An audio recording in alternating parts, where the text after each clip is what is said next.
What's up, Canada? It is almost the end of July 2025, and while most of the headlines are about Trump and the possibility of Canada having a deal with the United States by August 1st, we've actually been busy in this country. So here are big things Canada got done this month that nobody talked about. Number one, Marconi announced a $1 billion boost to the steel industry with a condition. Companies receiving help must invest in clean tech and modern manufacturing.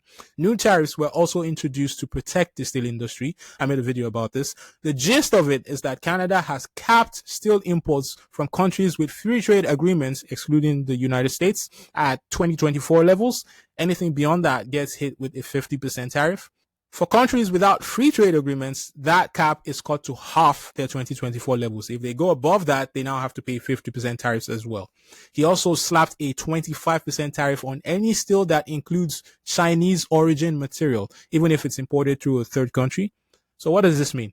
This secures thousands of Canadian jobs in places like Hamilton and Sault Ste. Marie. Here's number two. Canada and New Zealand officially resolved a long-running trade dispute over dairy tariff rate quotas. The issue began in 2022 when New Zealand challenged Canada's quota system. They argued it unfairly restricted access for foreign exporters. A 2023 dispute panel ruled in favor of New Zealand.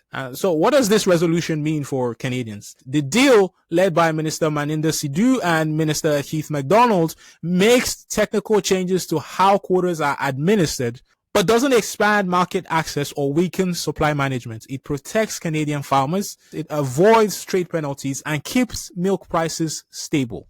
The deal is also expected to deliver up to $157 million per year in export value for New Zealand's dairy sector. It's always nice when everybody wins, right? Let's talk about number three. Domestic tourism is up thanks to the Canada Strong Pass. The Canada Strong Pass is a federal initiative offering free and discounted access to national parks, museums, and the via rail travel until September 2nd.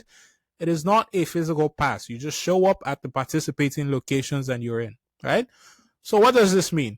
This means free admission to all Parks Canada sites, 25% off camping and overnight stays at Parks Canada locations, free or discounted museum entries.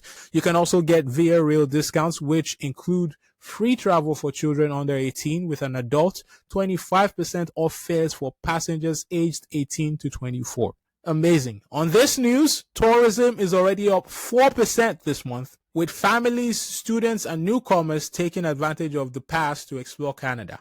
Here's number four. Confederation Bridge toll slashed. On July 28th, Marconi announced that the federal government will cut the Confederation Bridge toll by 60%. They will reduce the cost from $50 to $20 for a standard vehicle. So what does this mean for the people? It will be more affordable for islanders and visitors to travel between Prince Edward Island and the mainland. For years, many islanders felt the steep toll was a fee to leave their homes. This change makes crossing cheaper and could potentially boost local tourism and economic opportunities. This will lower the cost of living for PEI residents, especially for goods transported across the bridge, and it will improve access for small businesses, for exporters, and for families who rely on the bridge for daily life. It is a great win for Canada, but it will cost the government $100 million. I spoke about the pros and cons of this in a video not too long ago. But here's one more thing Canada did in July. Cedar LNG announced by BC Premier David Eby. So on July 29th, Premier David Eby of British Columbia announced a $200 million infrastructure agreement between British Columbia and the Haisla Nation to advance the Cedar LNG floating liquefied natural gas project in Kitimat. That project is now fully approved and moving into construction. This initiative establishes Cedar LNG as the world's first indigenous majority-owned LNG facility. It will be powered entirely by renewable electricity from BC Hydro, and it makes it one of the lowest emission LNG plants globally. This facility is expected to begin operations by late 2028. This is a thing of beauty right here. So what does it mean for the people? The Cedar LNG project will generate hundreds of construction and permanent jobs in northern BC. It will expand clean energy export capacity.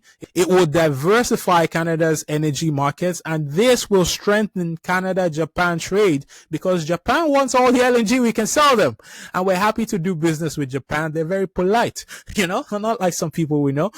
Anyways, the other cool thing about this project is that 49.9% of it is owned by Pembina Pipeline. Pembina Pipeline is a Canadian company headquartered in Calgary, Alberta. And this is what I love to see right here. Indigenous participation, check. Canadian ownership, also check. Like, what's not to love? What's not to love, you guys? Look, while the headlines were busy chasing drama, Canada was quietly getting things done. We're building, we're investing, and planning for the future. So you guys let me know in the comments, which of these gains impacts you the most? And tell me if I missed anything else that happened in July.